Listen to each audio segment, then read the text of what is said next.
it really feels like we're all, walking a financial tightrope these days, right? Yeah, definitely. Like you look at your paycheck and then you look at the bills and you kind of wonder if there's maybe more your job could be doing to cushion the blow. Absolutely. That sense of pressure is really widespread. The whole landscape of work, it shifted. And what we need from our employers has shifted right along with it. Right. The traditional playbook for employee benefits, it's looking increasingly outdated. Yeah. In 2025, the workforce is grappling with some pretty fundamental economic realities. People are searching for benefits that offer genuine, practical support, not just, superficial perks. And that's exactly what we're digging into today. Yeah. We've been looking at this article, Beyond the Paycheck, Real Benefits for Today's Workforce, and it really hammers home this move away from surface-level stuff. Towards addressing the core issues, yeah. Exactly. The real problems employees are facing. So our goal in this deep dive, really, is to pull out the most crucial insights from this article for you. We want to shed some light on how the world of employee benefits is changing, what's driving those changes. And what actual solutions are popping up that can really make a difference. Yeah, innovative stuff. Okay, so let's get down to it. The article, it kicks off by outlining the economic climate of 2025. And it paints a pretty vivid picture of why so many of us are feeling the pinch. It does. We're talking about inflation that just keeps kind of chipping away at our buying power. Right. Making everyday things like groceries, housing, transportation, just more and more expensive. Exactly. And it's not just the rising costs. There's also this persistent undercurrent of economic uncertainty. It affects a whole range of people. Yeah, it's not just entry-level folks feeling it. No, definitely not. Then you layer on top of that how work itself has changed. Yeah. The remote and hybrid models. They've blurred the lines between our professional and personal lives. Oh, tell me about it. In ways we're, frankly, still figuring out. It often feels like the workday never really ends, That constant connectivity, it definitely adds to the pressure. The article mentions this contributes to increased stress and burnout. Which so many people are experiencing. Yeah, I know. It resonates with a lot of listeners. It certainly does. And then you've got these ongoing societal challenges, like finding affordable, good quality childcare. That's still a huge hurdle. Huge. Yeah. Especially for working parents, it impacts their focus, their careers. The progression, absolutely. Right. And we can't ignore mental health. The growing awareness is important. Right. Just having basic health coverage isn't really cutting it anymore. No. There's a real demand for comprehensive mental and emotional well-being support. So it's clear we're not just talking about wanting like a better coffee machine in the break room or free snacks. Not at all. Yeah. Employees need substantial help with the big things. That's the core of it, isn't it? That's the crux, yeah. The article emphasizes that today's workforce is looking for tangible benefits. Things that provide genuine financial relief, actively support their mental and emotional health, and offer practical solutions to the complexities of modern life. It's a fundamental rethink. A real reevaluation of what benefits should do. So with all these big economic pressures, it does make you ask, why are the traditional benefits packages? Why are they sometimes falling short? I mean, health insurance, retirement plans, they've been the standard for ages. They have. And look, they're still vital. Absolutely essential. But, as the article points out, their scope often doesn't cover the immediate daily challenges that employees are facing right now. Okay, explain that a bit more. Well, think about it. Good health insurance is crucial, right? Yeah. But it doesn't help you pay for after-school care for your kids. Right. And a solid retirement plan, that offers long-term security, which is great, but it doesn't ease the burden of, say, your rent payment that went up this month. That's such a good point. It's like having a raincoat for a storm that's forecast for next year, but you're getting soaked today. Exactly. The article talks about needing a paradigm shift, moving away from that one-size-fits-all approach. Which probably never really fit everyone anyway. Probably not. Yeah. And what's really interesting now is how empathy is playing a bigger role in designing these benefits. Empathy. How so? It's about really trying to understand the specific pressures your employees are under. What are their pain points? And then crafting benefits that directly address those. So less generic, more targeted. Exactly. The focus needs to shift from just offering the standard package to providing solutions that have a real measurable impact in today's economy. Okay, so let's dig into some of these innovative solutions the article mentions. Financial well-being is obviously huge. What are some of the sort of cutting-edge benefits companies are trying out here? Well, one that's really gaining steam is student loan repayment assistance. Ah, yeah, that's a big one. It's huge. For a massive part of the workforce, student debt is this enormous weight, right? It affects financial decisions, overall stress. Everything. Pretty much. So by helping employees actually pay down this debt, companies can offer immediate financial relief. And that boosts morale, builds loyalty. You can imagine the psychological lift. Yeah. Shedding that burden. It's significant. Yeah. Then another really smart proactive idea is emergency savings funds. Okay, how do those work? They can be set up through regular payroll deductions, pretty straightforward. And some employers are even offering matching contributions. Oh, like a 401k match, but for emergencies. Kind of, yeah. It nudges employees towards building that financial safety net. A buffer for those unexpected expenses, car breaks down, medical bill that can just throw everything off track. And stop people going into more debt. Precisely. It prevents that downward spiral. That seems incredibly practical, just building in that cushion for life's surprises. It feels empowering, too. It is. And then there are financial literacy programs. Yeah. Access to certified financial advisors. So education as well. Right.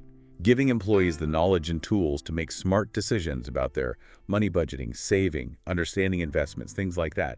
It builds long-term stability and confidence. It's like teaching someone to fish rather than just giving them a fish. That's a great way to put it, providing those foundational skills. Okay, let's shift gears to mental health. It really feels like employers are finally recognizing how critical this is. What kind of enhanced benefits are actually making a difference here? Well, definitely seeing broader and deeper coverage for therapy, counseling, even psychiatric care. That's a big step. Going beyond just basic coverage. Way beyond. But it's also about how employee assistance programs, EAPs, are evolving. Right, EAPs. What's changing there? Traditionally, they might have offered, a few counseling sessions. Now the good ones are expanding, offering a much wider range of mental health support, stress management resources, guidance on work-life balance. So a more holistic approach. Exactly. More comprehensive, more proactive, not just waiting until someone's in crisis. The article also mentions things like mindfulness and meditation programs. Yeah, how are companies actually doing that? Is it like classes at lunch? Sometimes. Or often through apps that employees can access anytime. Maybe on-site sessions too. The goal is to give people practical tools and techniques they can use every day. To manage stress, build resilience. Yeah, improve focus. It's about fostering that sort of preventative mental wellness. And flexible work arrangements, that's still a huge topic. Yeah. How does stuff like remote work or maybe a compressed work week fit into mental well-being? Flexibility can be massive for reducing that work-life conflict. Yeah. Yeah, giving employees more control over their schedule, their work environment, whether that's flexible start times or a 4-day week or remote options where it makes sense. It can really help ease stress. It acknowledges people have lives outside of work. It does, which contributes hugely to better mental well-being overall. Okay, another major stressor, childcare. The article calls it the childcare conundrum, which feels pretty accurate. What are organizations trying to sort of tackle this? Well, some of the bigger companies are looking at on-site or near-site childcare centers. Wow, that would be transformative. Absolutely. Huge for convenience, huge for cost savings, but obviously that's not feasible for everyone. Right, smaller companies probably can't swing that. Exactly. Yeah. So other approaches include things like subsidized childcare benefits, basically helping employees pay for external arrangements. Okay, that makes sense. What about direct cash help or those flexible spending accounts? Yeah, childcare stipends or using FSAs for dependent care, those are definitely options. Right. They give employees more choice and control over finding care that works for them. More autonomy. Right. And also, we're seeing more generous paid parental leave policies becoming more common. Which sends a strong message, I guess. It really does. It shows a company supports families, and that can seriously boost loyalty and retention. Now, this next one really jumped out at me from the article, mortgage assistance. Addressing the rising cost of housing. That feels, well, groundbreaking. It really is quite innovative. I mean, with the current housing market, interest rates, Yeah.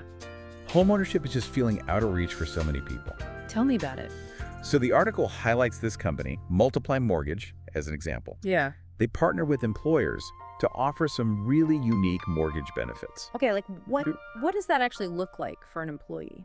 Well, they offer personalized one-on-one consultations with mortgage advisors, They provide educational stuff too, to demystify the whole home buying and financing process, which can be super confusing. Definitely. And maybe the biggest thing, they provide access to significantly discounted mortgage interest rates.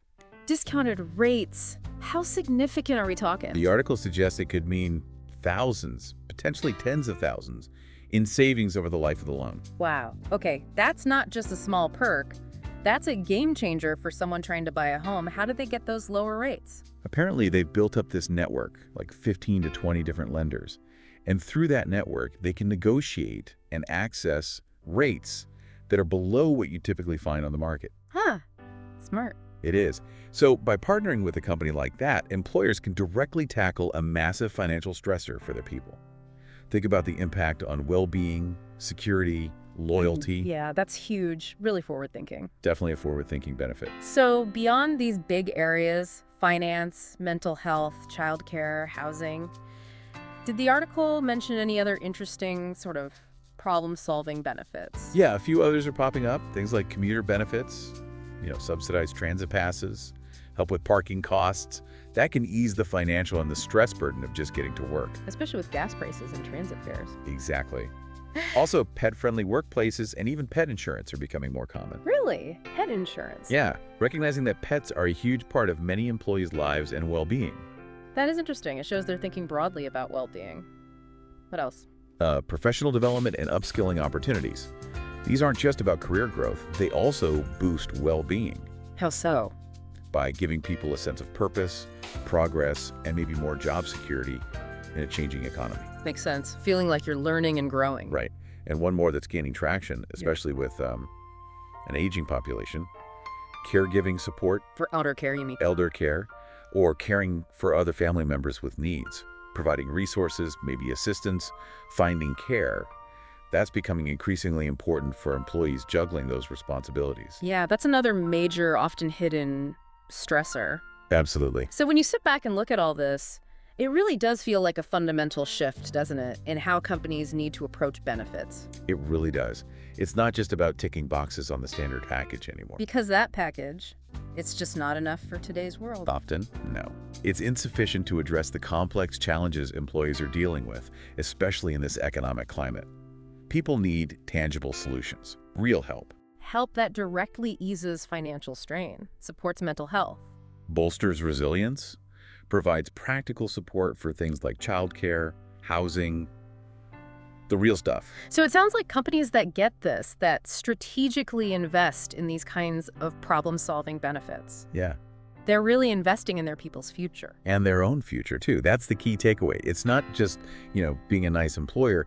It's actually a strategic imperative. For attracting talent, retaining them. Exactly. Attracting, retaining, and ultimately building a workforce that's engaged, productive, and thriving now and in the years ahead. So for you listening, maybe take a second to think about what we've talked about. Which of these newer benefits really hits home for you? What challenges are you facing or seeing people around you face that these could help with? Yeah, it's worth considering. And this deep dive, it really just scratches the surface. The world of work keeps changing so fast. Sure. It makes you wonder what other creative, really impactful solutions might be coming down the pike to support our holistic well-being as employees. And maybe that leads to our final thought for you today. Do companies that really lean into these comprehensive problem-solving benefits, do they just get better talent? Or is there something bigger? Like, do they actually contribute to building a more stable, more secure, maybe even a more productive society overall? It's definitely something to think about, isn't it? As we all navigate the future of work. Thank you, viewers, for watching. If you found this video helpful, don't forget to hit that like button and share it with your colleagues. And if you haven't already, make sure to subscribe to the channel by clicking that subscribe button below so you never miss out on valuable insights. I'm Brian Edmonds, signing off. See you in the next one.